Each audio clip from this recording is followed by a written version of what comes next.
Hello বন্ধুরা, কেমন আছো সবাই? আশা করছি প্রত্যেকে ভালো আছো। তো আমরা লজিক গেট চ্যাপ্টারটা শিখছিলাম। তো তারই ধারাবাহিকতা আজকে আমরা কিভাবে লজিক সার্কিট থেকে ফাংশন নির্ণয় করতে হয় সে ব্যাপারগুলো শিখব। এর আগে এই বিষয়ের 3টি ক্লাস গিয়েছে, সেগুলো দেখে এই ক্লাসটা করো, তা না হলে কিছু বুঝবে না।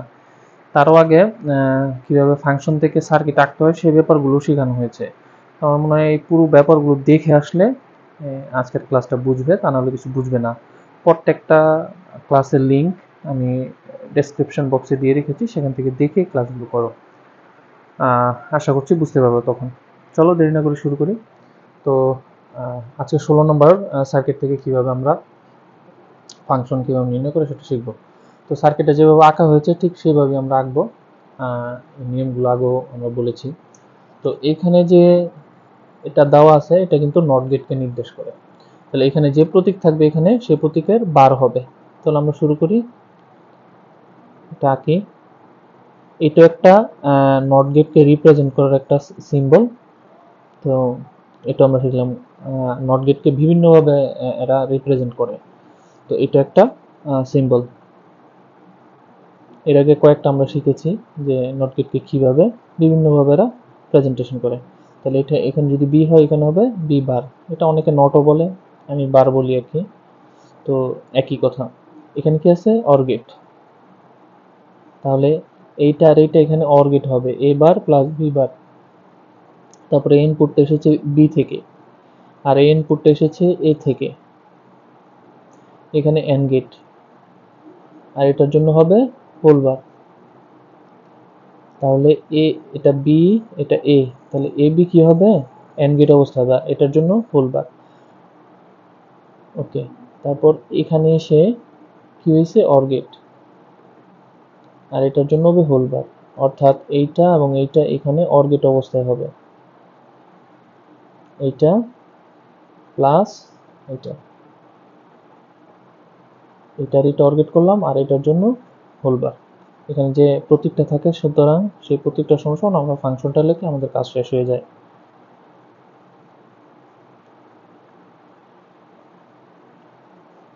আশা করছি বুঝতে পেরেছো। যদি কোথাও বুঝতে সমস্যা হয় অবশ্যই কমেন্ট করতে জানাও।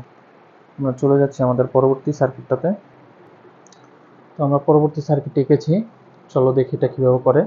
এখানেও বিভিন্নভাবে তোমাদেরকে নট গেটটা দিয়ে কনফিউজ করার চেষ্টা করবে। তো এখানে কি আছে? এই যে যে অংশটুকু এটাকেও কিন্তু নট গেটকে রিপ্রেজেন্ট করে। এখানে যদি এ থাকে এখানে হবে এ বার, বি থাকলে বি বার। তো শুরু করি।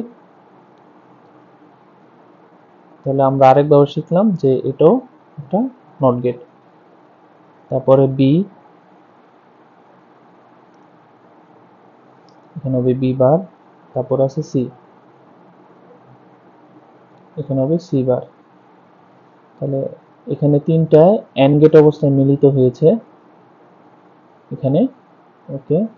আর এটার জন্য হবে হোল বার। তাহলে A bar, B bar, C bar and gate অবস্থায় হবে, আর এটার জন্য হবে হোল বার। ওকে। এ ইনপুটটা এসেছে এ থেকে, এটা হচ্ছে এ, আর এই ইনপুটটা এসেছে সি থেকে, এটা হচ্ছে সি। এখানেও এন্ড গেট অবস্থায় আছে দুইটা, তাহলে এ সি এন্ড গেট অবস্থা হবে। এখানে নট গেট আছে, এটার জন্য হবে হোল বার। তারপরে এইটা এখানে এন্ড গেট অবস্থায় মিলিত হয়েছে, এটার জন্য হবে হোল বার। তাহলে এইটা এবং এইটা এখানে এসে এন্ড গেট অবস্থায় হবে, ইন্টু, আর এটার জন্য হোল বার। সুতরাং আমাদের কাঙ্ক্ষিত ফাংশনটা পেয়েছি। তাহলে সিম্বলটা ছিল ওয়াই সমান সমান, আমাদের ফাংশনটা লিখবো A bar, B bar, C bar whole bar into A C whole bar whole bar. তো বাসাগুলো প্র্যাকটিস করবে যাতে একটু দুর্বলতাগুলো দূর হয়। তো আজকের পরের সার্কিট লিখেছি, যদি একটা দেখ একটু সিম্বল সহজ। তারপর আমরা করি এটা কিভাবে করব। প্রথমে আছে কি এ, তারপরে বি, এখানে অর গেট অবস্থায় আছে, এটার জন্য হবে হোল বার। তাহলে এ বি অর গেট হবে, এটার জন্য হোল বার। এই ইনপুটটা এসেছে এ থেকে, ইনপুটটা এসেছে বি থেকে, এই দুইটা এন্ড গেট অবস্থায় আছে, তাহলে এ বি এন্ড গেট হবে। এখানে এখানে অর গেট অবস্থায় মিলিত হয়েছে দুইটা, তাহলে এটা অর গেট হবে, প্লাস এটা প্লাস এটা, তাহলে আমাদের ফাংশনটা পেয়ে গেছি। সুতরাং এফ সমান সমান A plus B whole bar plus A B. তো সহজ ছিল, তারপরও এই ধরনের আসতে প্র্যাকটিস করা উচিত। চলো আমরা চলে যাই পরবর্তী। আমরা পরবর্তী সার্কিট এঁকেছি। এখানে যে সিম্বলটা দেখতে পাচ্ছি এটাও কিন্তু নট গেটকে নির্দেশ করে। তো এটা যদি এ হয়, এই পাশে এখান থেকে যদি ইনপুটটা আনা হয় তাহলে এ, এখান থেকে যদি ইনপুটটা আনা হয় তাহলে এ বার, সেম এখান থেকে হলে বি, এখান থেকে হলে বি বার, এখান থেকে হলে সি, এখান থেকে হলে সি বার। তো আমরা আঁকি।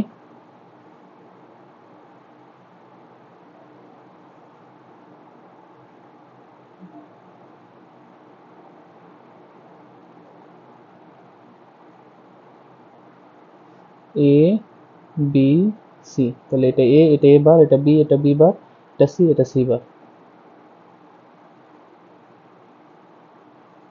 প্রথমে ইনপুটটা এসেছে বি বার থেকে, তাহলে এটা বি বার। ইনপুটটা এসেছে সি বার থেকে, তাহলে এটা সি বার।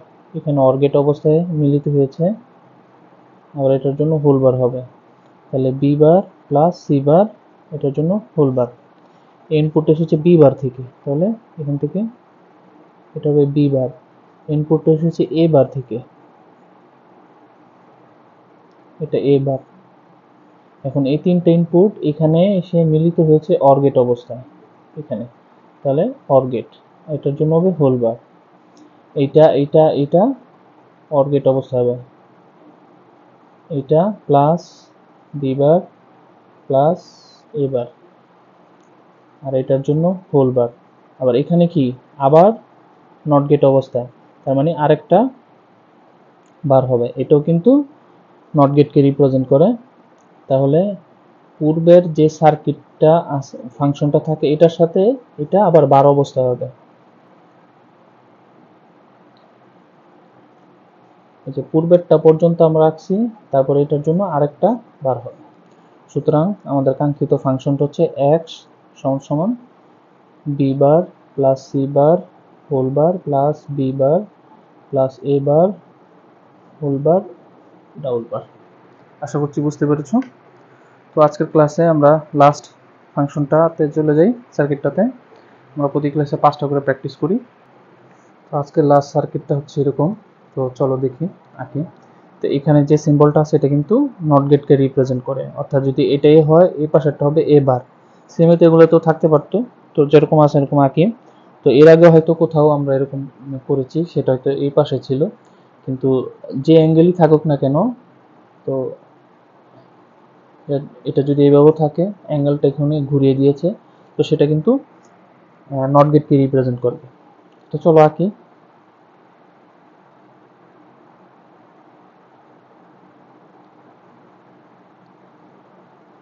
ইনপুটটা এসেছে এ বার থেকে, ইনপুটটা এসেছে বি থেকে, তাহলে এখানে অর গেট হয়েছে, এটা এ বার এটা বি, দুইটা অর গেট অবস্থায় মিলিত হচ্ছে এ বার প্লাস বি। তারপরে ইনপুটটা এসেছে সি থেকে,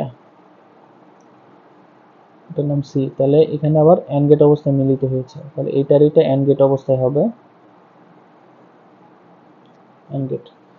তারপরে ইনপুটটা এসেছে বি থেকে, এটা এসেছে সি থেকে, দুইটা অর গেট অবস্থায় মিলিত হয়েছে বি প্লাস সি, এখানে অর গেট অবস্থায় মিলিত হয়েছে, তার মানে এটা সম্পূর্ণ ফাংশন আর এটা অর গেট হবে,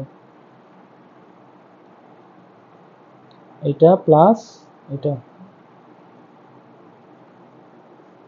আমরা কাঙ্ক্ষিত ফাংশন পেয়েছি, সুতরাং z সমান সমান ফাংশনটা আমরা লিখলে হয়ে যাবে।